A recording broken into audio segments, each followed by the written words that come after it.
PhD at affordable cost. So first of all, I welcome you all at the KJEI campus. So to start with, our Honorable President Sri Kalyan Rao Jadhav sir, he is founder president of our institute and founder chairman of KJ Infrastructure Projects India Private Limited and Wings Infrastructure Engineers Private Limited. The vision of our institute is to be a premier knowledge center of the nation for socio-economic development. Hello. Yes, sir. Hello, Chavan sir. Ha, sir. Chavan sir, you are not audible. Or your voice is very low, it seems. We are able to see the presentation, but your voice is not audible. Please check all the appliances. So is it audible now? You can increase the volume button from your device. Yeah, it is increased. Is it audible now, sir?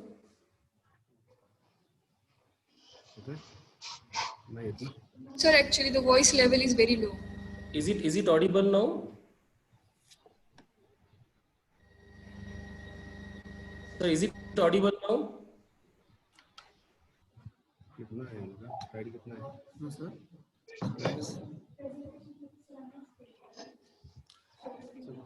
Is it audible now? Slides. Sir, आवाज येतोय का आता? No, sir, the voice level is actually very low. We are not able to listen to you. It's full now.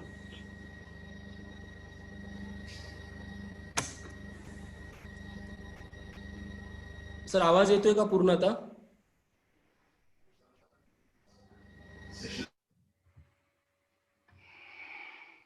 नाही माहिती आवाज.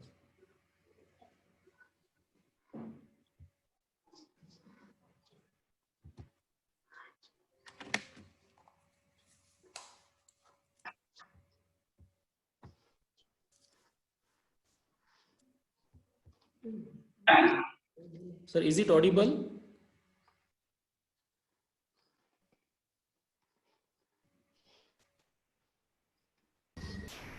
Is it audible now?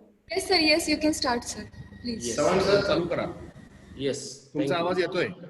Thank you.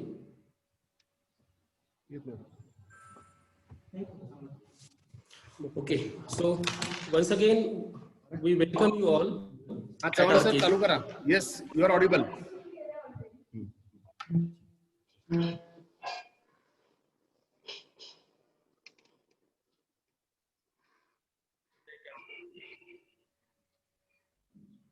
At our KJEI campus, our Honorable President Sri Kalyan Rao Jadhav sir, the founder president of KJ Educational Institute Pune, founder chairman of KJ Projects India Private Limited and Wings Infrastructure Engineers Private Limited. The vision of our institute is to be a premier knowledge center of the nation for socio-economic development, and mission is to provide education that combines rigorous academics with joy of discovery through sustained efforts and dynamic strategies in building innovative, participatory, problem-based learning practices and research that leads to capacity building of the students. This is our principal of KJ College of Engineering and Management Research, Dr. Suhas Khoth sir. Sir has obtained his BE degree in ENTC from Walchand College of Engineering, Sangli, Masters in ENTC from Dr. Bamu, Aurangabad, and PhD from reputed engineering college, that is COEP, Pune. He has 25 years of teaching experience. He has members of various bodies and he has published several technical papers in national and international journals of repute. This is our KJEI family. As I told, आमचं जे शिक्षण आहे ते play group पासून आपण PhD पर्यंत देतो. त्या शिक्षणामध्ये इंजिनिअरिंग आहे, पॉलिटेक्निक आहे, मॅनेजमेंट आहे, आर्किटेक्चर आहे, फार्मसी आहे, and we have our international school and junior college also. Shri Vinod Jadhav sir हे संस्थेचे ट्रेजरर आहेत. Harshada Jadhav madam madam managing director आहेत. विभावरी जाधव मॅडम मॅनेजिंग डायरेक्टर आहेत. केजे या एक संस्था लेवलला आम्ही अंडर ग्रॅज्युएट कोर्सेसमध्ये सर्व इंजिनिअरिंगचे कोर्सेस, त्याचबरोबर आर्किटेक्चर आणि फार्मसीचे कोर्सेस ऑफर करतो. आणि पोस्ट ग्रॅज्युएट लेवलला मास्टर्स इन इंजिनिअरिंग, MBA आहे आमच्याकडे, आणि डिप्लोमामध्ये सर्व इंजिनिअरिंगच्या ब्रँचेसचे शिक्षण आमच्या इथे दिले जातं. आपल्या इथे मेकॅनिकल इंजिनिअरिंग मध्ये PhD सेंटरही आहे. आमचं जे कॉलेज आहे K J college of engineering and management research, जे आम्ही त्याला KJ COMR म्हणतो, याच्यामध्ये सिव्हिल इंजिनिअरिंग ब्रँच आहे, कम्प्युटर इंजिनिअरिंग आहे, इलेक्ट्रिकल इंजिनिअरिंग आहे, ENTC electronics and telecommunication engineering आहे, as well as mechanical engineering आहे. याचं undergraduate as well as post ग्रॅज्युएटचे सर्व कोर्सेस या आपल्या कॉलेजमध्ये रन केले जातात. आमच्या कॉलेजच्या ज्या स्ट्रेंथ आहेत त्या स्ट्रेंथमध्ये this campus is basically 110 acres of lavish campus and it is surrounded by a lush green hills. Our college is, आमचं जे कॉलेज आहे ॲक्रिडेटेड बाय NAC. आणि सांगायचं म्हटलं तर सर्वोत्तम गोष्ट अशी आहे की अकॅडमिक इयर 2019-20 साली आमचे टोटल 476 मुलं हे चांगल्या रेप्युटेड मल्टीनॅशनल आणि नॅशनल कंपनीमध्ये प्लेस झालेले आहेत through our active training and placement cell. We have spacious infrastructure with well-equipped laboratories. आणि अजून सांगायला आपल्याला आनंद वाटतोय की आमचे खूप सारे स्टुडंट जे आहेत त्यांनी युनिव्हर्सिटीमध्ये gold medal first rank achieve केलेला आहे. टोटल जो कॅम्पस आहे तो वायफाय कनेक्टेड आहे. आणि दुसरी एक चांगली गोष्ट आणि सुंदर गोष्ट म्हणजे आपलं जे कॉलेज आहे K J college of engineering and management research, याचे मेंटॉर जे आहेत ते पुण्यामधलं जे रेप्युटेड कॉलेज आहे COEP. So this institute is under the academic and research mentorship of COEP. This is the highest and the biggest advantage. हे असल्यामुळे काय होतंय की COEP मध्ये असणाऱ्या ज्या सगळ्या अकॅडमिक गोष्टी आहेत, रिसर्च ओरिएंटेड गोष्टी आहेत, त्या आपण आपल्या कॉलेजमध्ये इथे रन करू शकतो. आपले विद्यार्थी COEP चे विद्यार्थी, आपले फॅकल्टी COEP चे फॅकल्टी हे हँडशेक करून अकॅडमिक आणि रिसर्च ला आपण प्रमोशन देत असतो. आपल्या संस्थेमध्ये कॉलेजमध्ये इंडस्ट्री इन्स्टिट्यूट इंटरॅक्शन सेल आहे आणि त्याचबरोबर एंटरप्रेनरशिप डेव्हलपमेंट सेल आहे. आमचे जे बरेचसे ॲल्युमिनाय विद्यार्थी आहेत, जे पास झालेले विद्यार्थी आहेत, ते स्वतःचे त्यांचे कंपनीज आहेत आणि बऱ्याचशा कंपनी ज्या एंटरप्रेनरशिप डेव्हलपमेंट सेल मधून पुढे आलेले आहेत. We have our woman development cell, NSS activity आम्ही इथे घेतो, स्टुडंट वेलफेअरचा सेल आहे. आणि विद्यार्थ्यांच्या ओव्हरऑल डेव्हलपमेंटसाठी स्टुडंट मॉनिटरिंग सिस्टीम, ज्याला आम्ही GFM सिस्टीम म्हणतो, गार्डियन फॅकल्टी मेंबरशिप सिस्टीम म्हणतो, ती आम्ही रिगरसली फॉलो करतो आणि रिगरसली त्याचं मॉनिटरिंग करतो. या सिस्टीम मध्ये काय आहे की प्रत्येक स्टाफला एक 15 ते 20 विद्यार्थी दिलेले असतात आणि त्या विद्यार्थ्यांचं सर्व संगोपन, त्यांचं अकॅडमिक, त्यांचं प्लेसमेंट, या सगळ्यांचं मॉनिटरिंग आणि कंट्रोलिंग या मेंटॉरशिप थ्रू केलं जातं. आपण कॉलेजमध्ये industrial visit as well as internship प्रोग्राम्सही run करत असतो. तर असं तुम्हाला सांगितल्याप्रमाणे आमच्या कॉलेजची मिस प्रिया सिंग अहिरवार ही विद्यार्थी इलेक्ट्रॉनिक्स अँड टेलिकम्युनिकेशन इंजिनिअरिंग मध्ये तिने फर्स्ट रँक युनिव्हर्सिटीमध्ये घेतलेली आहे. म्हणजे पुणे युनिव्हर्सिटीमध्ये जे 120 कॉलेजेस आहेत त्या 120 कॉलेजेसमध्ये ही विद्यार्थी सर्वप्रथम आलेली आहे. त्याचबरोबर अभिषेक शेलार असेल मेकॅनिकल, तोही सर्वप्रथम आलेला आहे. ज्ञानेश्वर काळे आहे सिव्हिल इंजिनिअरिंगचा, तो 9वा आलेला आहे. आणि त्या प्रकाश गावडे हा परत ENTC चा विद्यार्थी आहे, इलेक्ट्रॉनिक्स अँड टेलिकम्युनिकेशनचा विद्यार्थी. हा मे 2017 मध्ये परत पुणे युनिव्हर्सिटीमध्ये गोल्ड मेडलिस्ट आहे, त्याने फर्स्ट रँक घेतलेला आहे. तर तुम्हाला सांगितल्याप्रमाणे आमचे बरेचसे विद्यार्थी आहेत ते युनिव्हर्सिटी टॉपर्स आहेत आणि गोल्ड मेडल्स आहेत पुणे युनिव्हर्सिटीमध्ये. Apart from this academic we have achievements in go-kart which is international series at Hyderabad, तिथे आपण विनर होतो. आपला विद्यार्थी अनिस जोशी हा गोल्ड मेडलिस्ट आहे. He represented India in junior Asian athletic champion at Colombo in 110 metre hurdle race. Janhavi Katkar ही computer इंजिनिअरिंगची विद्यार्थी आहे, ती सिलेक्ट झाली होती वुमन लिडरशिप डेव्हलपमेंट प्रोग्रामला लंडन मध्ये. आणि मुकेश सिंग हा जो विद्यार्थी आहे त्याने ब्रॉन्झ मेडल कमवलेला आहे नॅशनल लेवल थाय बॉक्सिंग, जी नवी दिल्लीमध्ये झाली होती. आपल्या इन्फ्रास्ट्रक्चर इन्फ्रास्ट्रक्चरचा विचार केला कॉलेजमधल्या इन्फ्रास्ट्रक्चरचा. सो आपल्या इथं इंटरनेट बँडविड्थ आहे 50 Mbps, 1:1 लँड कनेक्टिव्हिटी आहे. आपलं वर्कशॉप आहे ते प्रशस्त आहे, तुम्ही याच्यामध्ये बघू शकता फोटोज मध्ये. प्रशस्त वर्कशॉप आहे. लायब्ररी आणि रिडिंग हॉलमध्ये सर्व प्रकारचे बुक्स जे UG PG ला लागतात ते सर्व प्रकारचे बुक्स आहेत. प्रशस्त ड्रॉइंग हॉल आहेत, क्लासरूम आहेत. प्रत्येक क्लासरूम हे ICT इनेबल्ड आहे. प्रत्येक क्लासरूम मध्ये आपल्याला प्रोजेक्टर दिसेल, स्क्रीन दिसेल, की जेणेकरून आपल्याला इंटरॅक्टिव्ह सेशन घ्यायला अधिक सोपं होऊन जातं. इन्फ्रास्ट्रक्चर मध्ये हायटेक कम्प्युटर सेंटर आहेत. सगळ्या लॅब ज्या आहेत आपल्या वेल इक्विप्ड लॅब आहेत. स्टीम पॉवर प्लांट आहे, विशेष असा हा पॉवर प्लांट आहे. हा बऱ्याचशा कमी कॉलेजेस मध्ये असतो. हा आपल्या इथे आहे की याचा उपयोग मुलांना प्रॅक्टिससाठी होतो आणि याच्या बरोबर आपण ज्या कन्सल्टन्सीज आहेत कंपनीच्या याही स्टीम पॉवर प्लांट थ्रू आपण करतो. इलेक्ट्रिक मशीन्स लॅब आहेत, सॉफ्टवेअर लॅब आहेत, कॅडकॅम लॅब आहे, फिजिक्स लॅब आहे. So our infrastructure is a well equipped infrastructure. Okay. Auditorium जर म्हटलं तर एक प्रशस्त असं ऑडिटोरियम आहे जिथे 600 ते 700 विद्यार्थी एका वेळेला बसू शकतात. इथे आम्ही तुम्ही फोटो बघत असाल, इथे आम्ही दरवर्षी अल्युमिनायची मीट घेतो. आमचा एक नॅशनल लेवल एक प्रोजेक्ट एक्सपो असतो दरवर्षी, ग्रॅव्हिटी त्याचं नाव आहे, तो घेतो आम्ही. हा एक प्रोग्राम दिसतोय COEP अकॅडमिक मेंटॉरशिपचा. नंतर नॅशनल कॉन्फरन्स असे जे प्रोग्राम्स आहेत या ऑडिटोरियम, प्रशस्त अशा ऑडिटोरियम मध्ये आपण घेत असतो. ते स्पोर्ट्स आणि रिक्रेशनल फॅसिलिटीज आहेत. 110 एकरचा मोठा कॅम्पस असल्यामुळे इथे जे ग्राउंड आहेत ते मोठे ग्राउंड्स आहेत. त्याच्यावर आपण ज्या स्पोर्ट्सच्या टुर्नामेंट्स आहेत लाईक कल्याण करंडक, क्रिकेट, फुटबॉल, कबड्डी अशा टुर्नामेंट आपण दरवर्षी अरेंज करत असतो.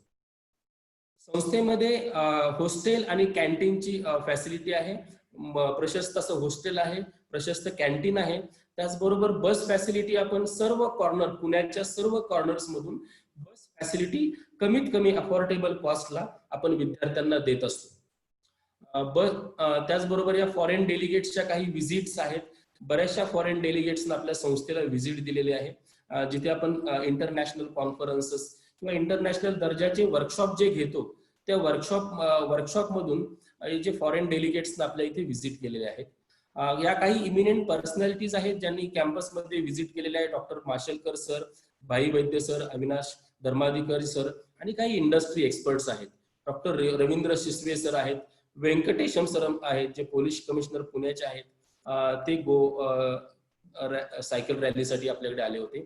हा कन्व्होकेशनचा प्रोग्राम आहे. कन्व्होकेशनचा प्रोग्राम आहे तो प्रशस्त अशा ऑडिटोरियम मध्ये घेत असतो. याचबरोबर ज्या को करिक्युलर ऍक्टिव्हिटीज आहे मुलांच्या टोटल याच्यासाठी डेव्हलपमेंटसाठी, करिक्युलर बरोबर ज्या को करिक्युलर ऍक्टिव्हिटीज लागतात त्याच्यामध्ये आपण robo race, solar race, speed wiring, robo wars अशा विविध प्रकारच्या ऍक्टिव्हिटी आपण दरवर्षी अरेंज करत असतो. As a part of corporate social responsibility ग्राम स्वच्छता असेल, NSS ऍक्टिव्हिटी असेल, ट्रॅफिक मॅनेजमेंट, ट्री प्लांटेशन या गोष्टी आपण करत असतो. आत्ताच 15 सप्टेंबरला जो इंजिनियर्स डे होता त्या दिवशी आपण ट्री प्लांटेशन या वर्षी केलेला आहे. KJ युथ फेस्ट हा अॅन्युअल सोशल गॅदरिंग असतं आमच्याकडे दरवर्षी. KJ युथ फेस्ट या नावानं. याच्यामध्ये आपण टेक्निकल असतं, स्पोर्ट्स ऍक्टिव्हिटी असतात आणि कल्चरल ऍक्टिव्हिटीज असतात जे आपण ग्रॅव्हिटी, मल्हार याच्या अंडर घेत असतो. या काही अॅन्युअल सोशल गॅदरिंगच्या पिक्स आहेत. अदर ऍक्टिव्हिटीज मध्ये वुमन्स डे सेलिब्रेशन असेल, टेक्निकल इव्हेंट्स असतील, फ्रेशर्स पार्टी असेल, व्हॅलेंटाईन डेचा एक प्रोग्राम आहे.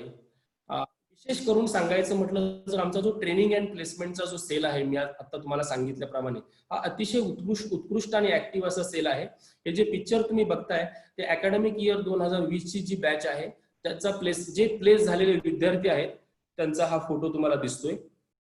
ट्रेनिंग प्लेसमेंटच्या अंडर 152 विद्यार्थी, 150 students placed with highest package of 12 lakh per annum and minimum package of 1.5 lakh per annum. Mechanical इंजिनिअरिंगचे 76, सिव्हिलचे 58, सिव्हिलचा इलेक्ट्रिकलचे 28, सिव्हिलचा 1, कम्प्युटरचे 43, ENTC चे 3+. एवढे विद्यार्थी हे कोर ब्रँचेस मध्ये प्लेस झालेले आहेत. 40 exclusive campus drives we have conducted for all branches and 152+ students placed in multinational companies. आता हे मुलं प्लेस करण्यासाठी आपण दरवर्षी एम्प्लॉयबिलिटी एनहान्समेंट ट्रेनिंग घेतो, ज्याच्यामध्ये सॉफ्ट स्किल आहे, ऍप्टिट्यूड आहे आणि टेक्निकल ट्रेनिंग पण आपण घेत असतो. More than 5 opportunities are given to candidates from each branch. We also deal with the training in foreign language, and we have, as I told, we have a active entrepreneurship development cell. हे जे KJ आपलं जे institute आहे याच्यामध्ये हे रिक्रुटर्सचे तुम्ही photo बघत असाल, त्याच्यामध्ये मल्टीनॅशनल लेवलच्या ज्या कंपनीज आहेत त्या मल्टीनॅशनल लेवलच्या कंपनीज दरवर्षी व्हिजिट करत असतात.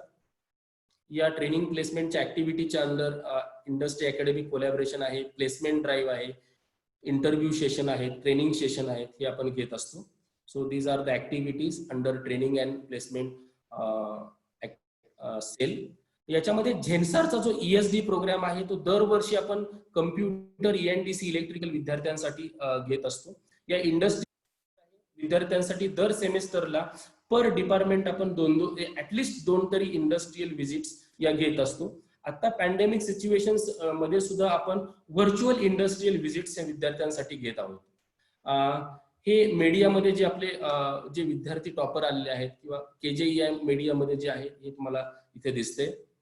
हा आमचा जो ऍड्रेस आहे, वी आर ऍट नियर खडी मशीन चौक, कोंडवा अनेक्स, पुणे. आपण पुण्यामध्येच आहोत, खडी मशीन चौकाजवळ आहोत. हे आमचे काही फोन नंबर्स आहेत, ईमेल आहेत. आमची वेबसाईट जी आहे, वेबसाईट ही डायनॅमिक वेबसाईट आहे.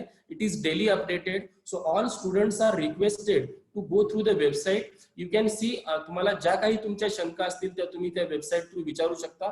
त्या शंकाचं निरसनही तुम्हाला वेबसाईट थ्रूच केलं जाईल, चॅटिंग थ्रू केलं जाईल. तुम्ही आम्हाला फोन करू शकता किंवा तुम्ही आम्हाला ईमेल थ्रू पण कॉन्टॅक्ट करू शकता. Thank you all. Thank you so much, sir. Without wasting any time, I request our today's keynote speaker, Mr. Nitin Patwardhan, sir, Director, Patwardhan Shrisagar Academy, Pune, to please start with the session.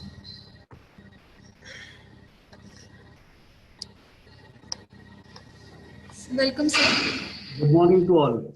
Am I audible, ma'am? Yes, sir, yes. Thank you. At first, I will make a correction. Coach sir told me as an IITian. I'm not an IITian, nor I am a doctor. Initially, he told. ते चुकीने झालं असेल बहुतेक. I am a simple person, simple teacher, and who has done this. I have completed my education from DAVV Indore, and undoubtedly, for the last 15 years, I am into the field of teaching. So thanks a lot, Coach sir, Santosh Patil sir, and undoubtedly my teacher, my colleague, you may call him anything, Atole sir too, because of him we are standing over here at this place and I am able to talk with all of you people. आता सुरू करायचं म्हटलं तर धन्यवाद झालं, हे झालं. मी येतो सब्जेक्ट वरती. तर आता जे परीक्षा आहे CET ती PCB जी परीक्षा आहे ती 1 तारखेपासून आहे, 1 ऑक्टोबर, आणि PCM ची जी तारीख आहे ती 12 ऑक्टोबर पासून आहे. So for PCB students, undoubtedly, as my subject is physics असल्यामुळे ते दोन्हीकडे येतं. इकडे येतं, इंजिनिअरिंग मध्ये लागतंय आणि मेडिकल फील्ड मध्ये लागतंय. So that's why I am talking that in both the senses, PCB as well as PCM. Now when I talk about the subject itself, तर 13 दिवसात PCB ची एक्झाम आहे आणि साधारण 22 दिवस आपल्याला मिळतील हे इंजिनिअरिंगचे exam. Now the subject, the students get fear about the subject because काही गोष्टी असतात त्याच्यात. एक तर आपण थेअरी पार्ट जो आहे तो नीट रिवाइज करत नाही युजली. आता त्याला कसं भरून काढायचं हा एक प्रश्न असतो. त्या प्रश्नाला सोडवायकरता आपण, म्हणजे मी नेहमी माझ्या विद्यार्थ्यांना क्लासमध्ये हेच सांगतो की आपण एक रफ पेज घेऊन, एक ब्लँक शीट घेऊन आणि त्याच्यावरती जे पहिले तर जितके टॉपिक्स आपल्याला माहिती आहे, लक्षात आहे, किंवा जे किमान येणार आहे त्यांना लिहून काढायचं, फक्त टॉपिकचे नाव.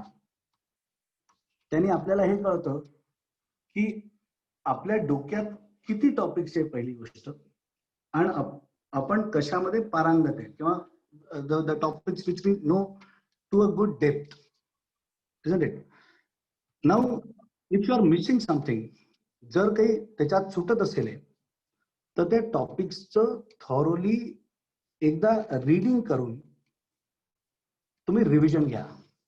रिव्हिजन घेतल्याने काय होतं, आपल्याला त्याच्यातल्या सगळ्या बारीक सारीक गोष्टी ज्या आहेत त्या आपल्याला आठवतात आणि लक्षात येतात. आणि टाइम मॅनेजमेंट वरती येतो मी नंतर, पहिले आपण हे बोलून घेऊया. तर पहिले जेव्हा तुम्ही सब्जेक्ट शिकताय, फिजिक्स करताय, तर फिजिक्स मध्ये डेरिव्हेशन्सचा खूप महत्वाचा रोल आहे. तर तुम्ही काय करा, तुम्ही कोणताही टॉपिक, जसं आता उदाहरणार्थ इफ आय से वेक्टर्स और सर्क्युलर मोशन और rotation, what ever it may be, कोणताही टॉपिक असू द्या, त्याला तुम्ही सगळ्यात पहिले पेन्सिल उचलून सुरू होऊन जा डेरिव्हेशन्स लिहिणे. म्हणजे कसं, डेरिव्हेशन्स शी काय घेणं देणं ते मी सांगतो. जसं वेक्टर्स मध्ये parallelogram law of vector addition, म्हणजे मी सुरुवात अगदी स्क्रॅच पासून करतोय. तर ते जर तुम्हाला नसेल माहित तर आपण कुठेतरी चुकू पुढे जाऊ. कारण vectors, it is the backbone of physics. Without vectors you cannot understand physics or you cannot go up to a depth. तर वेक्टर्सचा जर पॅरलोग्राम लॉ झाला तर त्याला तुम्ही लिहून काढा, त्याचं डेरिव्हेशन बघा, म्हणजे रिझल्टंट किती येतंय, कसं येतंय, रिझल्टंटचा अँगल कोणत्या वेक्टर बरोबर किती आहे, काय आहे, ते सगळं तुम्ही लिहून काढा एकदा. आणि जेव्हा तुम्ही लिहून काढता तेव्हा तुम्हाला कळतं की आपला त्या सब्जेक्ट वरती होल्ड किती आहे. ही पहिली गोष्ट. So kindly, my dear friends, although the time is less, then too, what you do is, to understand that subject, you write it down, you go on jotting down the things which you know at first. ठीक आहे. आता जर आपण हे झालं कसं revise करायचं थोडक्यात, मग ते लिहिणं नसेल जमत, जसं आता 13 दिवसाचे पीसीबी करतात, लिहिणं नसेल जमत तर ऍटलीस्ट तुमच्या डोक्यात त्या गोष्टी चालू द्या, राहू द्या. बरोबर.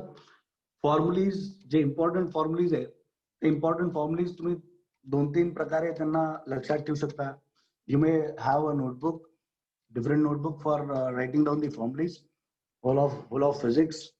अँड यामध्ये तुम्ही कार्डचे बनवू शकता, या जिथे बसताय अभ्यासाला तिथे समोरच्या बाजूला एक शीट बनवून ठेवा, सगळी formula sheet. I remember my good old friend in those days of examinations, of competitive exam of course, त्याची एक रूम होती. त्या रूमला ऑफकोर्स ही हॅड, रूम जी होती ती व्हाईट वॉश्ड होती पूर्ण, आणि त्या रूम मध्ये त्यांनी सगळीकडे, चारीकडे, म्हणजे वरती झोपताना वरती दिसायचे त्याला फॉर्म्युलेज दिसायचे सगळे, राईटला, लेफ्टला, मागे पुढे सगळीकडे. फक्त त्यांनी पूर्ण रूम भर सगळे फॉर्म्युलेज लिहून काढले होते. मी त्याच्या घरी गेलो, विचारलं, अरे हे काय सगळीकडे तू हे काय करून ठेवलं, चित्रवून ठेवलंय. पण मला नंतर हे कळलं की he wrote those formulas to remember those formulas with him. So त्याच्यातही काही त्रास नाही, जर तुम्ही सगळं रूम पूर्ण फॉर्म्युलेज भरून दिलं तर if it helps you, it's good. बरोबर. तर फॉर्म्युले पण लक्षात ठेवा. Basically, CET is an exam in which you have the direct application of formulas. Basically, direct application formulas चा असतो usually, in general हे बघितलं गेलंय. तर म्हणून फॉर्म्युलेज हे लक्षात राहू द्या. ठीक आहे. आता डेरिव्हेशन झालं, फॉर्म्युलेज तुम्ही लक्षात ठेवले. ठीक आहे. Now I will come on to the part where you are strong. That is in doing the questions. आता क्वेश्चन कोणत्या प्रकारे सुरू करायचे किंवा आता of course test are required. If you give an number of test नाव, तर it's very good for you. कारण तसेही सीईटी लांबल्यामुळे तो जो एक टेम्पो होता तो सगळ्यांचाच, म्हणजे मी फक्त स्टुडंट्सला नाही म्हणते, तर टीचर्स बरोबरही तीच हे अवस्था आहे की जो टेम्पो होता, जो युजली मार्च मध्ये एप्रिल मध्ये आपला असतो, तो टेम्पो आता 6 महिने झाल्यानंतर ते थोडं कमी झालेला आहे सध्या. Basically it should be what I should say is you should boost up your morale. स्वतःच्या मोरॅलला बूस्ट करून, आणि जे आपण मार्च मध्ये किंवा फेब्रुवारी मध्ये ज्या स्थितीत होतो त्या स्थितीला परत आणायचंय. आणि मग you face the exam and undoubtedly you will get success, a good success in that exam. So kindly try yourself, or I will ask if the parents are watching this particular video or this webinar session, then I will ask all those parents who are watching this to motivate their child so that he or she may be able to face the exam in a good manner. कारण इथे महत्वाचा role पॅरेंट्सचा खूप महत्वाचा role येणार आहे या परीक्षेत. At least तसा असतोच नेहमी, असं मी नाही म्हणतो की फक्त या परीक्षेतच असतो, नेहमीच्या परीक्षेमध्येच असतो. पण या परीक्षेमध्ये पॅरेंट्सचा डेफिनेटली एक खूप महत्वाचा role they will have to play. As the session has been delayed, the exam has been delayed, so the parents will have to take the care. Undoubtedly teachers are there to take the care too, but then too नाही का. तर ते मोरॅल boost कराय करता what I will suggest is, when you try to do the questions, you start them from those topics which you know in a very good manner. आता रोज अभ्यास किती वेळ करायचा, कसं करायचा, तर कसं करायचा तर ऑफकोर्स डेरिव्हेशन्स अँड फॉर्म्युलीज डोक्यात ठेवायचे. आणि जे सगळ्यात सोपे जे टॉपिक्स असतील त्यांना सगळ्यात पहिले उचलायचं, जेणेकरून आपलं मोरॅल जे आहे ते बूस्ट अप होतो. आपल्याला इच्छा जागृत होती आपली. आणि तसं काल सरांनी सांगितलं होतं, ज्यांनी कालचे सेशन बघितलं असेल, की किमान 3 तास प्रत्येक सब्जेक्टला जर तुम्ही दिले, 3 ते 4 तास, is undoubtedly a good time span. Because for this particular period you do have 24 hours with you. So 3 ते 4 तास, किमान 4 तास प्रत्येक सब्जेक्टला जर तुम्ही दिले, तर अजूनही ती स्थिती आहे की nobody is going to stop you in clearing that particular exam which you are aiming. So it's very easy. So start with the topic which you know in a good manner. For example, if I am very confident in a topic known as gravitation, then I will start the things doing from that particular topic. And hence त्याच्यानंतर एक करून पुढे चालायचं. ठीक आहे. तर हे तर झाली पद्धत ज्याने आपण पुढे जाऊ शकतो. रोजच्या रोज कमीत कमी एक साधारण 50 प्रश्न रोज जरी तुम्ही सोडवले, 50 ते 100, I will expect 100 out of 100, तर 100 क्वेश्चन्स केले तरी खूप आहे. पण 50 तरी किमान आधी, कारण जेव्हा तुम्ही 50 सोडवाल त्यानंतर त्याचं पुढचं तुम्हाला करायची इच्छा जागृत होईल. आणि 50 फिजिक्सचे सोडवणं म्हणजे त्याच्यात टाइम जास्त लागतो, ते तुम्हालाही माहितीये आणि मलाही माहितीये. आता राहिला प्रश्न आपल्या एक्झाम सीईटी मध्ये येणाऱ्या प्रश्नांबाबत आणि त्याचं मार्क पॅटर्न वगैरे जे आहे ते कसं आहे. तर साधारण 11वीचा 20% आणि 12वीचा 80% असाच तो सिलेबस असतो. आता त्या सिलेबस मध्ये परत ते जे तुम्हाला सगळ्यात चांगलं येत असेल तिथनं तुम्ही करणं सुरू करा. बुक्स जर ऑब्जेक्टिव्ह बुक्स तुमच्याकडे असतील तेच गुड अँड फाईन, तसं असतीलच मला असं वाटतं. नसतील तर you may have any one of them which are available in the market. For example you do have आपलं मार्वलची आहे, मग त्यानंतर टार्गेटही आहे, त्यानंतर प्रज्ञा म्हणून एक बुक आहे ती पण आहे, and so on. So there are you do have a number of books which are available in the market. So you go on doing the questions from those books, objective books. Undoubtedly MHCET चेच प्रश्न करा, कारण त्या books मध्ये इतर एक्झाम्सचे प्रश्न असतात, तर तेवढं जायची गरज पडत नाही. आणि ही ती वेळ नाही की आपण आपल्या नॉलेजला टेस्ट करायला जाऊ. तर kindly do not test your knowledge, test the accuracy, and within the time frame kindly try to give the answers. For example, if I talk about the time duration, undoubtedly 90 मिनिटात 100 प्रश्न करायचे आपल्याला. In 90 minutes, we'll have to do 100 questions of physics and chemistry. Undoubtedly, physics and chemistry हे दोन्ही paper एकत्र येतात. आता इथे सगळ्यात पहिला प्रश्न पडतो की मी पहिले फिजिक्स करू की पहिले केमिस्ट्री करू. तर पहिले केमिस्ट्रीचे प्रश्न करा, कारण दोघांचं एकत्रच येणार तुम्हाला. फिजिक्स आणि केमिस्ट्री हम साथ साथ का गाना गाते हुए आगे चलते हैं, they go hand in hand. It's not so की फिजिक्स वेगळं कराल आणि केमिस्ट्री वेगळं कराल, असं होत नाही. तर तुम्हाला दोन्ही सब्जेक्ट एकत्रच करायचे. आणि त्याच्यामध्ये मज्जा काय आहे की जर तुम्ही 90 मिनिटात 100 प्रश्न करायला गेला आणि पहिले फिजिक्सचे केले, तर केमिस्ट्री करता टाइम नेहमी कमी पडणार. बरोबर. मग उलट करायचं, केमिस्ट्रीचे प्रश्न पहिले करायचे. बरोबर. आता 90 मिनिटं 100 प्रश्न म्हणजे 50-50 दोघांचे झाले. 50 केमिस्ट्री, 50 फिजिक्स. आता 45 मिनिटात जर केमिस्ट्री होत असेल तर त्याला अजून कमी करायचं, कारण होतात केमिस्ट्रीचे युजली जे प्रश्न येतात ते तुम्हाला आता अमोल सरही सांगतील उद्या, की त्याच्यामध्ये डायरेक्ट क्वेश्चन जास्त येतात. Means if you see the question, undoubtedly the brilliant people, the brilliant students, those are up to the mark, undoubtedly they will see the question and give the answer. ते तर प्रश्न बघतात उत्तर लावतील. म्हणजे जर 50 प्रश्न आहे तर साधारण एक 25 ते 30 मिनिटात, 30 मिनिटं मी समजून गृहीत धरून चालतो.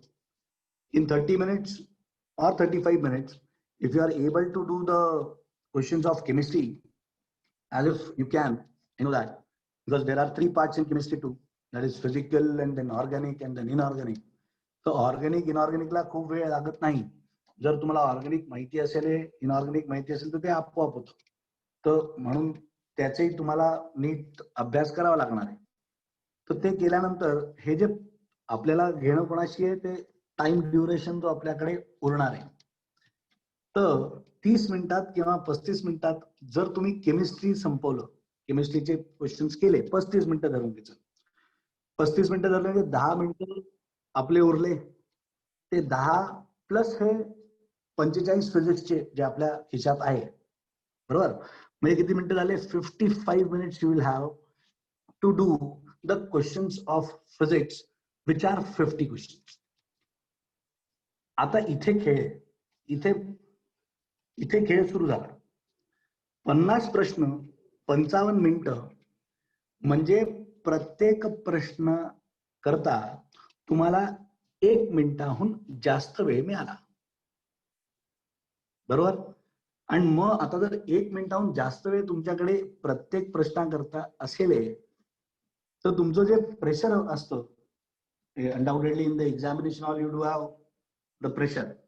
बरोबर. एक तर तो कम्प्युटर असेल समोर, लॅपटॉप कम्प्युटर जे आहे, आणि दुसरं एक्झामिनेशन हॉलचं पुढं माहोल असेल. तर त्याच्यामध्ये तुम्हाला तुमचं प्रेशर रिलीज करायकरता सगळ्यात चांगला उपाय हाच आहे की तुमच्याकडे वेळ असू द्या. You should have time in your hand so that to do the questions, you should be able to cope up with all those questions in that particular given time frame. Time frame महत्वाचा आहे. साधारणपणे जर असं chemistry फिजिक्सचा paper कोणालाही दिला जाय आणि त्याला सांगितलं जाय की रे बाबा हा प्रश्न हा पूर्ण करून दाखव आणि तुला अनलिमिटेड टाइम आहे, 3 तास आहे, तर 3 तासात तर कोणी पण तो प्रश्नपत्र सोडवून टाकेल. पण मजा काय आहे, ती मजा ती 90 मिनिटाची मजा आहे. In that 90 minutes you have to do those 100 questions, and for that you try to do those mock papers, mock test series जे असतात त्या युजली आजकाल सगळीकडे अवेलेबल असतात, सगळे घेतातही. तर ते तुम्ही जर ते करून बघितलं आणि ते करून बघा, म्हणजे सीईटी ला अपिअर व्हायच्या आधी you should go through that process. So kindly at least solve 4 to 5 papers of MHCET undoubtedly. MHCET चे किमान 5 प्रश्नपत्र, 4 किंवा 5, त्याच्याहून जास्त केलं तर रोज एक केला तर क्या बात आहे, ब्रिलियंट. पण तेवढे होत नाही कारण एवढ्या टाइम फ्रेम मध्ये एवढे प्रश्नपत्र करणं ते इट्स नॉट अ जोक. तर म्हणून मी किमान 5 घेऊन चाललोय की 5 प्रश्नपत्र तुम्ही कराल आणि त्या 5च्या 5 मध्ये तुम्ही एक एक्सपेरिमेंटही करू शकता. असं की let us say for in the first paper you take physics chemistry दोन्ही एकत्र आले. पहिल्या पेपर मध्ये तुम्ही फिजिक्स पहिले करून बघा आणि मग केमिस्ट्री करता आणि मग ते रिव्हर्स करा. दुसऱ्या पेपर मध्ये तुम्ही केमिस्ट्री पहिले करा आणि फिजिक्स नंतर करा. I am 100% sure that you will always try to do the questions of chemistry at first, so that you increase the undoubtedly the total number of questions attempted by you. 100 प्रश्न आहे तर जर दोन्ही मिळून on an average if you are able to do 80 questions, म्हणजे 80%, then it's a good score for clearing the examination and getting a good college. 80 ह्याच्यात 80 त्याच्यात म्हणजे 160 अबाव दोन्ही जर मिळून मी म्हटलं असं, म्हणजे 80 फिजिक्स केमिस्ट्री मध्ये आणि 80 मॅथमॅटिक्स मध्ये, आणि त्याच्या अबाव काही पण, तर it's very good, very fine. So 160 plus is always required to get a good engineering college. Undoubtedly 200 पैकी 200 मिळाले तर त्याच्यासारखं काही म्हणजे ते सोनच असेल. पण युजली हे 160च्या वरती गेलेलं खूप चांगलं. ठीक आहे. मग आता हे असं करा, केमिस्ट्री पहिले, फिजिक्स नंतर. फिजिक्स करता तुम्हाला टाइम जो मिळेल तो, आणि आता हे याच्यावरती अवलंबून आहे की तुम्ही केमिस्ट्रीचे क्वेश्चन्स किती कमीत कमी वेळात करून टाकता, म्हणजे तेवढा जास्त वेळ तुम्हाला फिजिक्स मध्ये युटिलाइज करायला मिळेल. So undoubtedly if you get more than 1 minute to do a question, it's very good, very fine. So kindly try to do that when you give the mock test required. Then coming on to the topics, if I talk about the topics of class 11th and 12th, जसं की मी पहिले म्हणालो 80-20 चा 80% of 12th syllabus and 20% of 11th syllabus.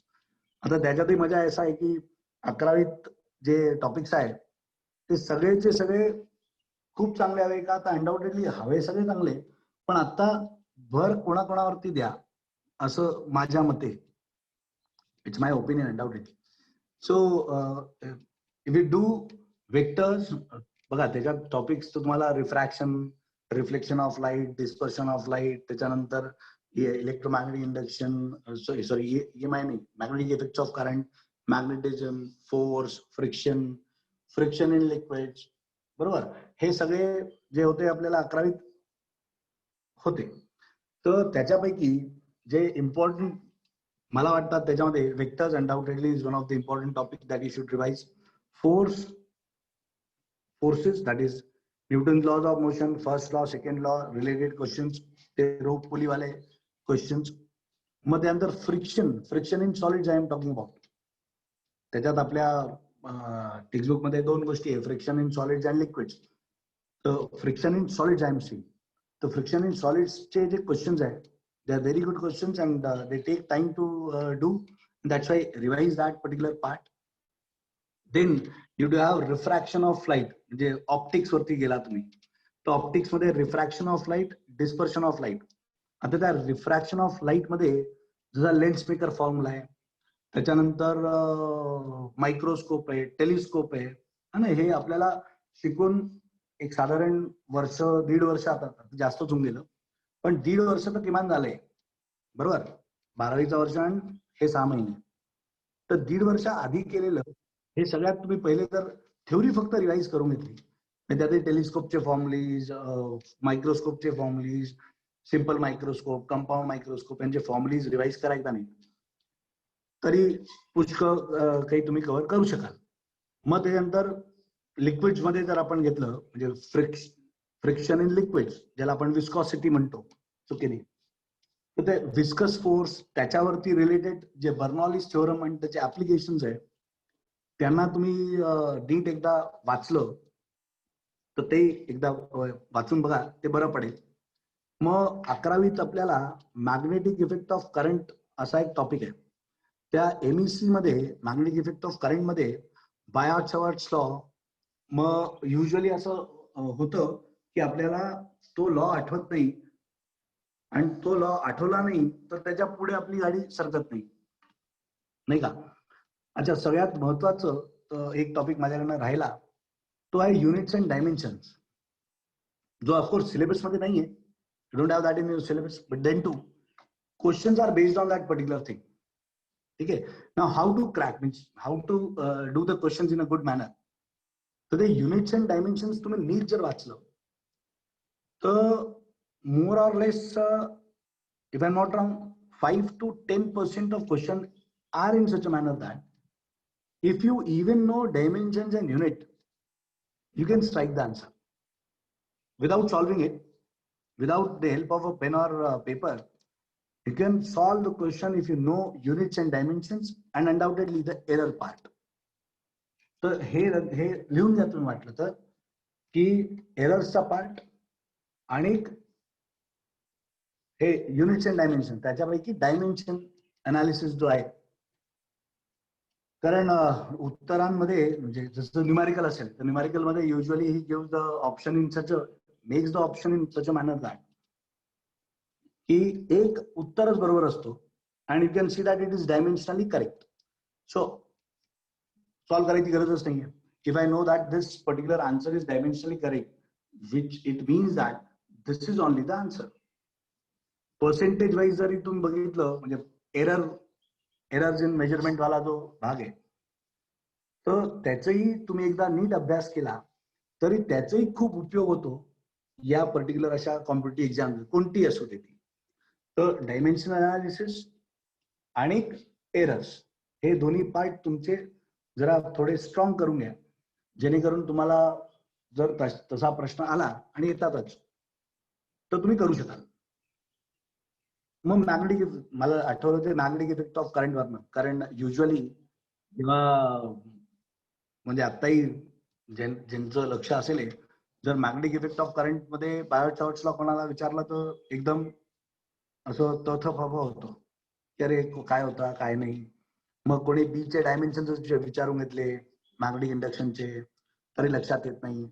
मग त्यांना लिहून काढा, एकदा लिहून काढा, जेणेकरून तो नेहमी असं तुमच्या डोक्यात, मनात, रक्तात असं संग्रह येतोय. Means you should be able to give the answer any time.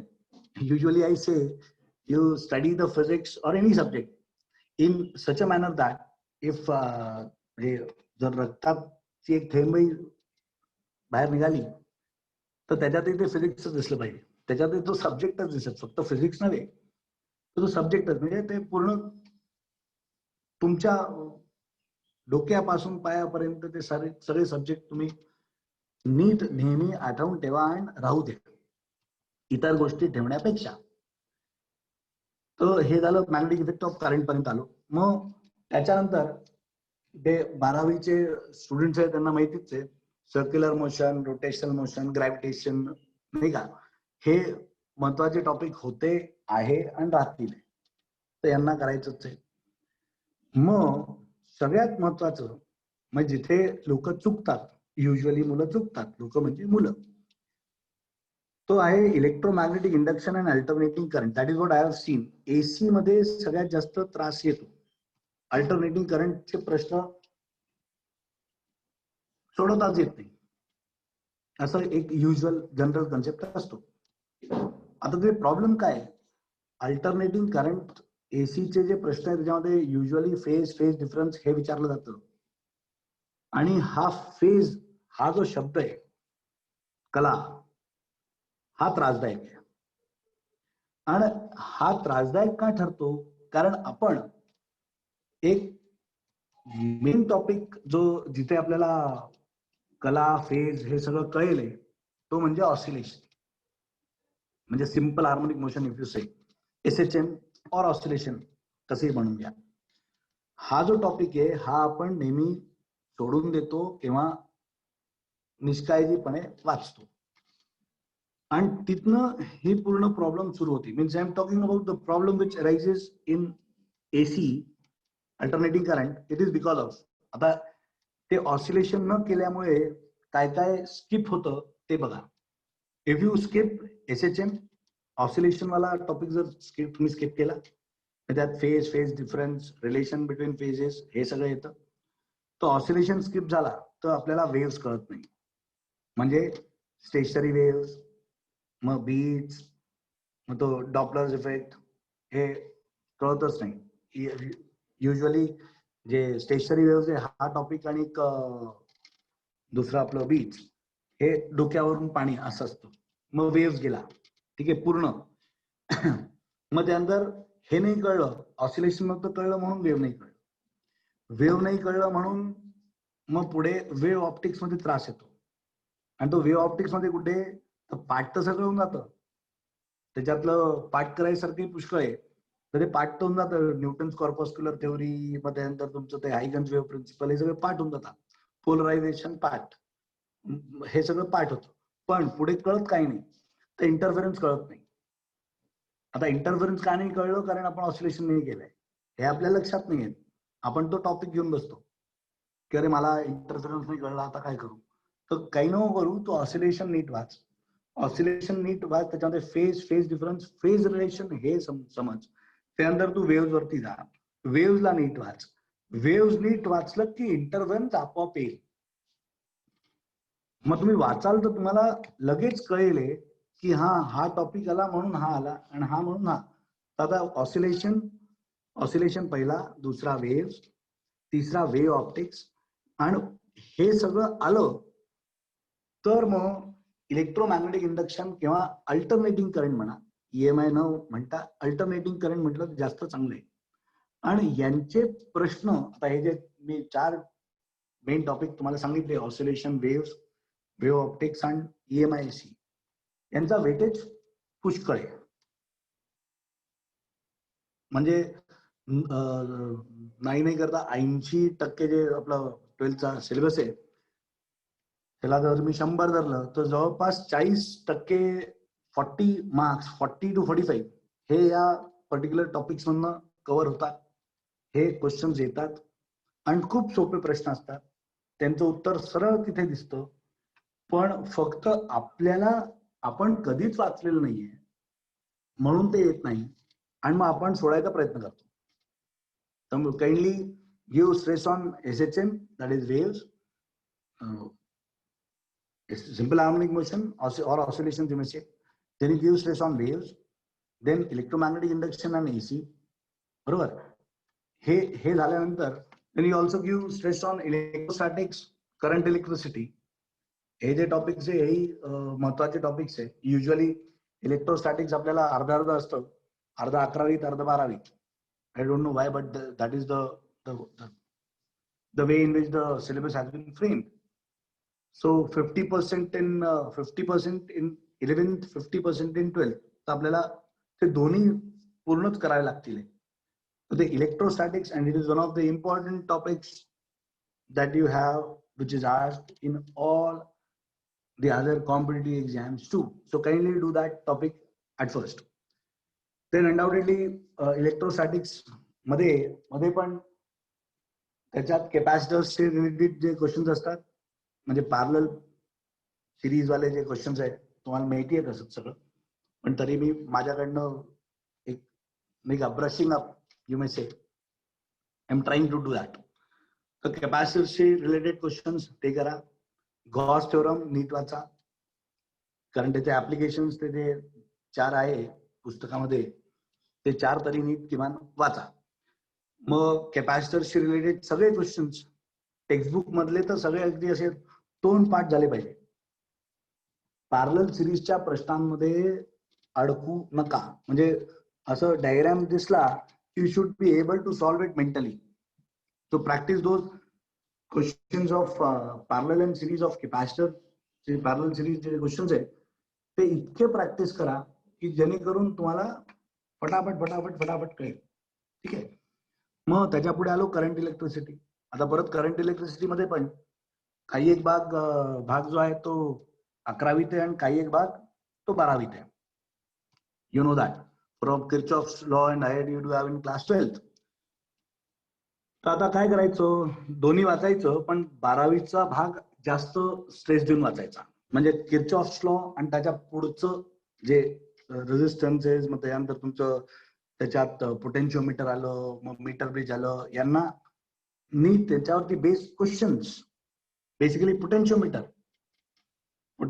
Wire, meter bridge, Wheatstone's bridge. Now Wheatstone bridge is one of the most important I should say the topic on which the questions are asked. तेच झालं, Wheatstone bridge झालं की metre bridge ही कळतं, आणि हे कळलं की मग पोटेन्शिओमीटरही कळतं पुढे थोडंफार. तर पोटेन्शिओमीटर मध्ये जे आपण क्वेश्चन्स करतो ते क्वेश्चन्स नीट करा. परत resistance in series and parallel. जसं capacitors in series and parallel तसंच resistance in series and parallel ही आहे बहुतेक नाही आहेच. मग तो पार्टी एकदा नीट वाचून जा, नीट वाचून ठेवा. आणि परत तेच you write it down. If you are not remembering it, read it, write it. लिहिणं हे सगळ्यात चांगलं, कारण लिहिलेलं आपल्याला नेहमी लक्षात राहतं. असं एक इन जनरल कन्सेप्ट आहे आणि तो बरोबर आहे. ठीक आहे. मग तुम्ही याला पुढे magnetic effect of current, that is also an important topic in of course class 12th. बरोबर. ज्याच्यामध्ये तुम्हाला सोलेनॉइड आहे, टॉरॉइड आहे, मग त्यानंतर ते आपलं मुव्हिंग कॉइल गॅल्व्हनोमीटर आहे, मग conversion of galvanometer to voltmeter, conversion of galvanometer to ammeter, याच्यावरती बेस क्वेश्चन साधारण हे नीट करा. प्रश्न नीट करा आणि टेक्स्टबुकचे सगळ्यात पहिले उचलून आणि सोडवून टाका. टेक्स्टबुकचा एकही प्रश्न पत्र म्हणजे प्रश्न जो आहे तो सुटता कामा नये. You do all the questions of textbook and they can be done very easily if you have gone through the whole of the syllabus in a proper manner. I think so.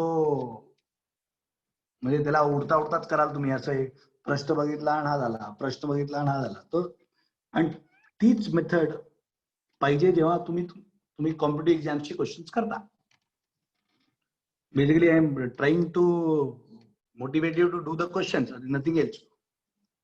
कारण काय होतं, काही वेळा जेव्हा आपण केलेले प्रश्न परत करतो तर ते लवकर येतात आणि ते एकदा सुटले किंवा पुढचं त्या टाईपच किती काही करून घ्या, फक्त न्यूमेरिक व्हॅल्यू बदलते, बाकी प्रश्नाचा टाईप तोच राहतो. So what you have to do is you have to give the stress on the type. ठीक आहे. मग त्यानंतर पुढे आता काही एक वर्षांपासून आय शुड से की मॉडर्न फिजिक्सचा जो भाग आहे त्याच्यावरती पण चांगलं स्ट्रेस दिलं गेलंय आणि दिलंही जाईल पुढे. तर म्हणून तुम्ही पण जो मॉडर्न फिजिक्सचा भाग आहे म्हणजे ॲटम्स, मॉलिक्युल, न्यूक्लिआय, इलेक्ट्रॉन, फोटॉन आणि ऑफकोर्स सेमीकंडक्टर्स, या भागावरती पण एक चांगलं स्ट्रेस द्या, जेणेकरून आणि त्याचे खूप सोपे आहेत प्रश्न. तुम्ही जर करून बघितले तर मागच्या वर्षीचे क्वेश्चन्स आणि या आता वर्ष आणि आपल्या इथे कसं आहे, खूप छान आहे. सीईटी मध्ये एक गंमतच आहे. गंमत काय आहे, तो प्रिव्हियस इयर्सचे क्वेश्चन्स तसेचे तसेच ते येतातच. आणि गंमत याच्याकरता म्हणतोय की तुम्ही जर तेवढेही केले तरी तुम्हाला पुष्कळशे क्वेश्चन्स आपोआप कळतील, कारण ते तसे येतात. Repetition is there in seat. मग सो मॉडर्न फिजिक्स मध्ये सेमी कंडक्टर्सचे क्वेश्चन्स करा, atom molecule nuclei, electron proton, हे बेसिकली. ॲटम मॉलिक्युल न्यूक्लिया मध्ये पण जे आपलं हायड्रोजन स्पेक्ट्रम वरती जे क्वेश्चन्स बनतात, म्हणजे लायमन सिरीज, बामर सिरीज, ते वाले, तर त्याच्यावरती स्ट्रेस द्या. त्याच्यावरती क्वेश्चन्स, चांगले क्वेश्चन फ्रेम होतात आणि ते आपल्याला करता आले पाहिजे. To kindly do them in a good manner. मग सेमी कंडक्टर्स वरती सोपे प्रश्न असतात, ते अँड गेट, ऑर गेट वाले. तर kindly do that type of question in a good manner.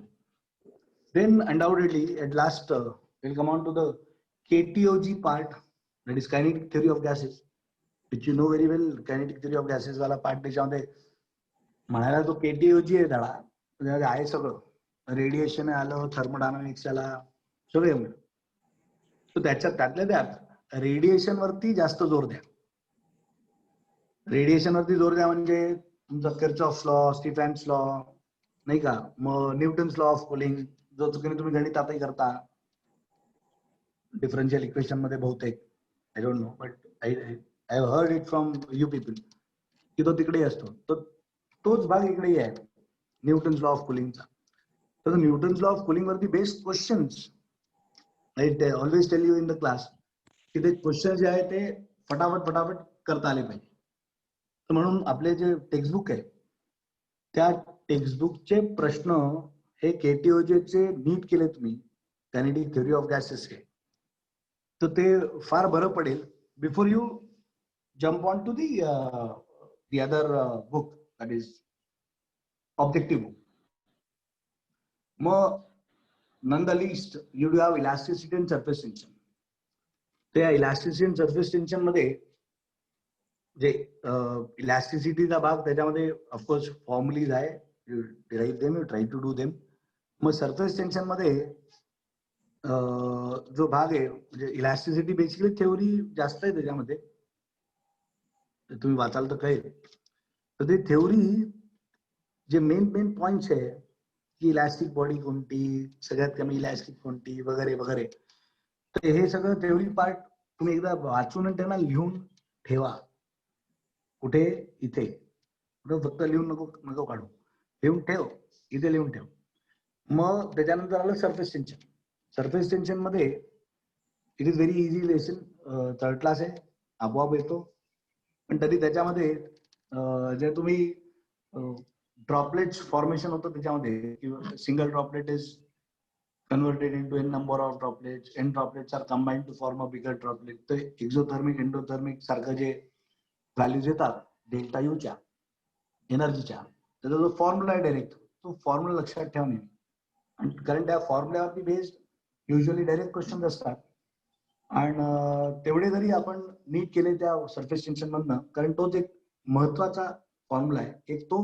आणि दुसरं ते तुमचं लाप्लास जे फॉर्म्युला आहे, Laplace formula for spherical membrane, dp equal to 2t by r and 4t by r for that liquid drop and air bubble. तर त्याच्यावरती पण येतात, पण ते ठीक आहे, तो लक्षात राहतो.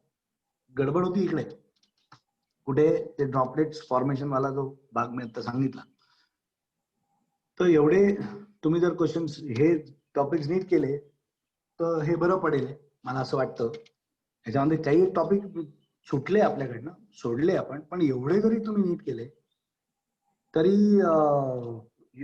You will be up to the mark, more than that too. Means as I told you, 80 above score is it is very good. So you could be able to do that. आणि सगळ्यात शेवटचं म्हणजे जेव्हा आपण आता CET म्हणजे कसं आहे की you don't have any this thing काय म्हणतात निगेटिव्ह मार्किंग नाही. आता निगेटिव्ह मार्किंग नाही म्हटलं तर तुमचे हे सगळे प्रयत्न झाले नीट पूर्णपणे पार पडले की एक छोटासा टाइम स्पॅन राहू द्या ज्याच्यामध्ये जर 5 प्रश्न माझे उरतात आहे 3 प्रश्न उरतात आहे जर माझे 3च उरले मी 100 आय एम एक्सपेक्टिंग दॅट की 100 क्वेश्चन्स पैकी I am able to do 95 questions बरोबर तरी 5 उरतील तर ते 5ला सोडायचं नाही. Kindly do all of them so that your score increases and even if a single question is correct you are going to be far ahead of the other people and that is what the competitive exam is all about. So kindly do that all those things. I think so these things will boost up your morale and will be helpful for you to give the exam after 13 days or it may be 22 days for PCM group. Right. अजून कोणाला काही प्रश्न असतील ते विचारू शकता.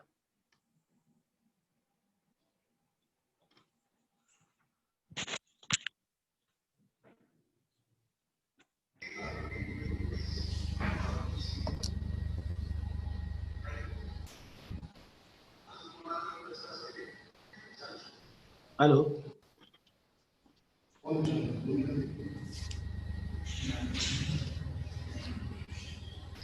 Sir, can we start with few questions that have came in comment session? चालेल. Yes, sir. So we have one question. Students are asking for some tips for studying physics part 2, sir. Part 2. Part 2 करता what you do is as I told you part 2 मध्ये you do have electrostatics, current electricity, EMI AC, electron photon, atom molecule nuclei, semiconductors and along with that KTOG, kinetic theory of gases. So as I told you what you do is you take a pen and a rough page, you read all the things and go on writing Sir, them दोन तीनच question आहे. in very short मध्ये तुम्ही त्याला लिहित चला जेणेकरून जसं आता फॉर्म्युलेज झाले द इलेक्ट्रोस्टॅटिक्स तर जसं मी तुम्हाला सांगितलं की कॅपॅसिटर्सशी रिलेटेड जितके क्वेश्चन्स असतील ते तुम्ही नीट करा बरोबर. सिरीज पॅरललचे क्वेश्चन्स आहे मग त्यानंतर गॉस थेरमशी रिलेटेड क्वेश्चन्स आहे मग करंट इलेक्ट्रिसिटी वरती मग इलेक्ट्रॉन फोटॉन वरती you have to read it undoubtedly. But once you go through that theory, then you do the questions of textbook first, and then go for the questions which are of the previous year's exams, which are I think so available in the market. You can have those questions and do them. It will be beneficial. I think so. That part should be clear because and Yes, sir. Yes, sir. We have next question, sir. What is the probability that previous year questions are repeated? Probability म्हटलं तर 50 पैकी जवळपास 25 ते 25 minimum घेऊन चालतोय मी त्याच्याहून जास्त असू शकतात म्हणजे 50% you can take 50% questions are repeated questions usually. In general if you go for them it is possible that the numeric part may vary over there. Numeric part vary करू शकतो पण the type of question in general is always the same. So that is the basic and that's why you do those questions which have been asked in the previous year exams. ते तेवढे केले तर खूप चांगलं तुम्हाला त्याचा end result जो आहे it will be very good. Thank you. Sir, the next one is a few tips for interference and diffraction. As I told earlier too, and that's why I told you at first you go through oscillation, then you go through waves, then after that you come on to wave optics. So what happens is usually in case of interference of light is we are unable to see that. आपल्याला दिसत नाही म्हणून ते काय थोडं imaginary होऊन जातं की dark fringes and bright fringes are obtained when two light waves of same amplitude and frequency which are having the same or constant phase relationship in between them superpose each other on the screen, you get bright and dark fringes. So it's somewhat like imaginary होऊन जातं ते. आणि त्याच्याकरता ते समजाय करता आता जे सगळ्यात पहिले आलं ते वेक्टर झालं. बघा ते खूप सिंपल आहे. वेक्टर ऍडिशन हे जर तुम्हाला माहिती असेल तर तुम्हाला इंटरफेरन्स डिफ्रॅक्शन तर येऊ शकतो एखाद्या त्रास, I know that, but interference मध्ये कुठेही त्रास होणार नाही. वेक्टर ऍडिशन पासून सुरू करा त्याला. तर वेक्टर ऍडिशन कळलं किंवा ऑसिलेशन कळलं किंवा वेव्ह ऑप्टिक्स. आता इंटरफेरन्स मध्ये जर असं मी चाललो पुढे, तर let us try to understand in short की resultant of two vectors is given by r equal to under root of a square plus b square plus 2ab cos phi. Now undoubtedly here phi in terms of interference of light.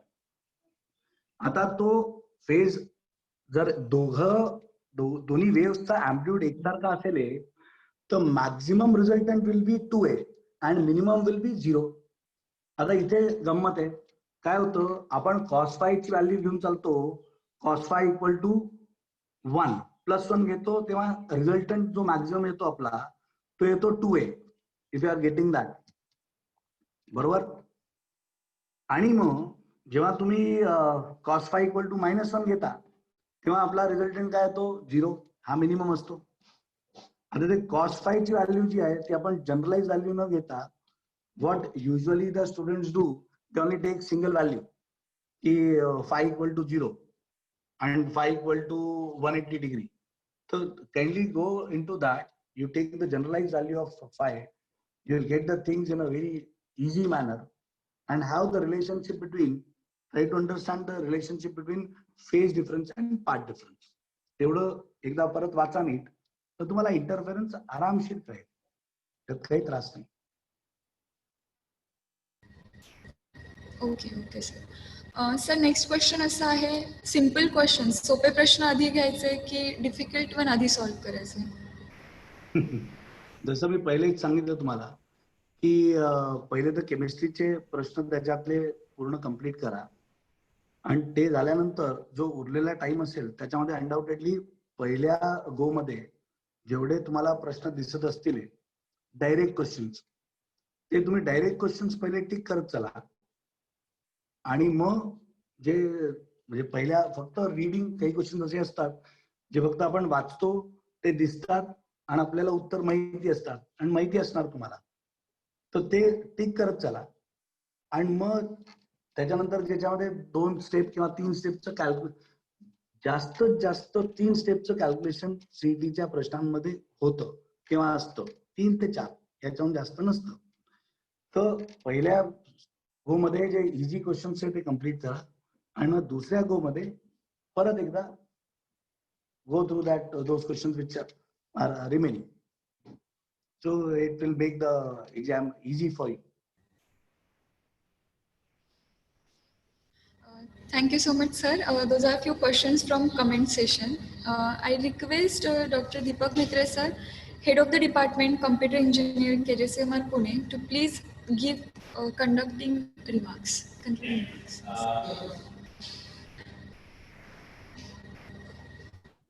Thank you, Takule madam. It's my privilege to give concluding remarks on today's webinar. I would like to thank Professor Nitin Patwardhan sir, Director Patwardhan and Sirsagar Academy. He gave a very good session on physics, especially on chemistry, physics subject. In that, in his session, he gave how to remember the formulae. फॉर्म्युले कसे लक्षात ठेवायचे, derivation कसे लक्षात ठेवायचे, त्याचबरोबर time table management विद्यार्थ्यांनी कसं केलं पाहिजे या संदर्भात सरांनी खूप चांगलं मार्गदर्शन आपल्या 12वीच्या विद्यार्थ्यांसाठी केलेलं आहे. नक्कीच हे मार्गदर्शन 12वीच्या विद्यार्थ्यांना उपयोगी पडणार आहे. आणि त्याचबरोबर फिजिक्सचा इम्पॉर्टन्स सरांनी या पूर्ण 1-1.5 घंट्याच्या सेशनमध्ये सांगितलेलं आहे. PCB आणि PCM मध्ये दोन्ही ग्रुप्समध्ये फिजिक्स हा महत्वाचा सब्जेक्ट आहे आणि तो त्याचे क्वेश्चन्स कसे सॉल्व्ह केले पाहिजेत या संदर्भात पण सरांनी यामध्ये भाष्य केलेलं आहे. त्याचबरोबर how to prepare the subject in short period and how to do the revision of it. That is also sir gave the good explanation about it. Hopefully this all explanation definitely useful for the 12th student. Again in further talk he discussed about daily student need to prepare give 3-4 hours for each subject, especially physics. आणि त्यामध्ये विद्यार्थ्यांनी 50 ते 60 question 100 question daily solve करणं अपेक्षित आहे. हा गुरुमंत्र सरांनी दिलेला आहे. सगळ्या विद्यार्थ्यांनी हा गुरुमंत्र जर पाळला नक्कीच त्यांना घवघवीत यश येत्या CETच्या परीक्षेमध्ये त्यांना मिळणार आहे. त्याचबरोबर सरांनी मार्काचं डिस्ट्रीब्युशन कसं असेल किंवा कोणत्या पर्सेंटेजनुसार 11वीला किती पर्सेंटचं वेटेज असेल, 12वीला किती पर्सेंटचं वेटेज असेल याबद्दल भाष्य केलंय. 11वीला 20% असेल, 12वीला 80% वेटेज असेल. याचा आधार घेऊन विद्यार्थ्यांनी या प्रकारची प्रिपरेशन करणं अपेक्षित आहे आणि यश प्राप्त करणं अपेक्षित आहे. त्याचबरोबर सरांनी असं सांगितलेलं आहे की जे पुस्तकाचे काही क्वेश्चन्स होते विद्यार्थ्यांचे त्याबद्दल सरांनी खूप चांगलं मार्गदर्शन केलेलं आहे. ऑब्जेक्टिव्ह बुक्स ज्या सरांनी सांगितलेल्या आहेत त्या सगळ्यांनी रेफर कराव्या, फॉलो करावे आणि त्यातून हे संपादन करावं. त्याचबरोबर सरांनी काही टॉपिक्स स्पेसिफिक टॉपिक्स 11वीच्या कुठल्या टॉपिक्सवर भर दिला पाहिजे आणि 12वीच्या कुठल्या टॉपिक्सवर भर दिला पाहिजे याबद्दल पण खूप चांगल्या रीतीने मार्गदर्शन केलेलं आहे. त्यामध्ये 11वीचे काही टॉपिक्स मी सांगेन तुम्हाला एक कन्क्लुडिंग रिमार्क म्हणून. वेक्टरवर तुम्ही खूप चांगला फोकस केला पाहिजे. फ्रॅक्शन ऑफ लाईटवर 11वीमध्ये खूप चांगला फोकस केला पाहिजे. त्याचबरोबर सरांनी युनिट अँड डायमेन्शन बद्दल अक्षरशः खूप चांगलं सांगितलं की 10% क्वेश्चन्स फक्त जर तुम्हाला युनिट अँड डायमेन्शन माहिती असतील तर तुम्ही इझिली सॉल्व्ह करू शकाल. तर विद्यार्थ्यांनी या सगळ्या गोष्टी लक्षात घेतल्या पाहिजेत आणि डायमेन्शन अनालिसिस सुद्धा एक महत्वाचा पार्ट आहे. हे 11वी बद्दलचं काही टॉपिक्स सरांनी शेअर केले. डिटेल्स आपल्याला सगळ्यांना माहितीच आहेत. पण 12वीचे सरांनी खूप डिटेलमध्ये जाऊन 12वीचे हे स्पेसिफिक टॉपिक आहेत. या संदर्भात विद्यार्थ्यांनी खूप आवर्जून अभ्यास केला पाहिजे. त्याचबरोबर त्यातले रोटेशनल मोशन हा महत्वाचा टॉपिक आहे. ऑक्सिलेशन हा महत्वाचा टॉपिक आहे. वेब ऑप्टिक्स हा एक महत्वाचा टॉपिक सरांनी सांगितला. त्याचबरोबर phase differences, electrostatics, capacitor questions are very easy. Then हे असे काही क्वेश्चन्स आहेत, टॉपिक्स आहेत ज्याच्यावर हमखास प्रश्न विचारले जातात. तर विद्यार्थ्यांनी या सगळ्या टॉपिक्सचे व्यवस्थित प्रिपरेशन करणं अपेक्षित आहे. आणि resistance and series, then magnetic effect of current, kinetic theory of gases, these all kind of questions topics need to be prepared by the students wholeheartedly. Minimum 50 to 100 questions daily. And सरांचा आज असं एक guidelines विद्यार्थ्यांना होतं की बाबा all questions from textbook, जे काही क्वेश्चन टेक्स्टबुक्स मध्ये असतील ते तर आपण सोडलेच नाहीत पाहिजेत, त्याच्यावर सगळ्यांनी भर दिला पाहिजे. असे या संदर्भात सरांनी खूप छान मार्गदर्शन 12वीच्या विद्यार्थ्याला केलेलं आहे. तर मला असं माझं व्यक्तिगत मत आहे, आजचा सेशन खूप छान झालेला आहे. नक्कीच या सेशनचा फायदा विद्यार्थ्यांना त्यांच्या MSCTच्या एक्झामच्या प्रिपरेशनच्या संदर्भात होणार आहे. त्याबद्दल मी पटवर्धन सरांचे आभार मानतो. आमच्या संस्थेच्या मार्फत KJ educational college of engineering and management research मार्फत मी सरांचा धन्यवाद मानतो. त्यांनी त्यांचा वेळातला वेळ काढून आज आम्हाला त्यांचं व्हॅल्युएबल टाइम दिलं, मार्गदर्शन दिलं आणि आमच्या 12वीचे विद्यार्थी आहेत जे CETला अपियर होऊ इच्छित आहेत अशा विद्यार्थ्यांना मार्गदर्शन केलं. Thank you, thanks a lot. उद्या 1-2 गोष्टी मला पार्टिसिपेंटला सांगायच्या आहेत. उद्या पण एक सेमिनार आपण ऑर्गनाईज केलेला आहे. Amol Kshirsagar sir, director Patwardhan and Kshirsagar academy, हे आपल्याला उद्या लाभणार आहेत ऍज अ गेस्ट म्हणून. ते केमिस्ट्री या विषयाबद्दल आपल्याला भाष्य करणार आहेत, गायडन्स प्रोव्हाइड करणार आहेत. आणि त्याचबरोबर या सगळ्या 12वीच्या विद्यार्थ्यांसाठी KJ कॉलेजच्या मार्फत आम्ही स्वतःचा एक सॉफ्टवेअर डेव्हलप केलेला आहे. त्या सॉफ्टवेअरच्या माध्यमातून आपण मॉक सिरीज प्लॅन केलेले आहेत. 1 ऑक्टोबरला एक मॉक सिरीज होईल आणि 1 ऑक्टोबर आणि 5 ऑक्टोबर या दिवशी एक मॉक सिरीज ऑर्गनाईज करणार आहोत. त्याची पूर्ण इत्थंभूत माहिती आम्ही तुम्हाला तुमच्या नंबरवर व्हॉट्सअपवर किंवा टेक्स्टद्वारे आम्ही तुम्हाला सगळ्यांना कळवू. तुम्ही रजिस्ट्रेशन करणं गरजेचं आहे आणि त्यानंतर तुमचा लॉग इन ID क्रिएट होऊन तुमच्या लॉग इन मध्येच तुम्हाला ती एक्झाम देता येणार आहे. जशी online mock examination MSCET conduct करते त्याच माध्यमातून तोच प्लॅटफॉर्म आम्ही करणार आहोत. त्याला आपण मॉक CET असं नाव देतोय. तर विद्यार्थ्यांनी ती आवर्जून अटेंड करावी आणि त्या संधीचा फायदा घ्यावा. एवढे बोलून मी माझे 2 कन्क्लुडिंग शब्द संपवतोय. Thank you. Thank you so much, sir. I thank Patwardhan sir for all the knowledge shared with all the students. It was really a delightful session. Thank you all the participants. Hope to see you tomorrow. I'll conclude on this note today's webinar. Thank you so much. Thank you. I'll end the meeting. See you tomorrow. Have a nice day. Thank you.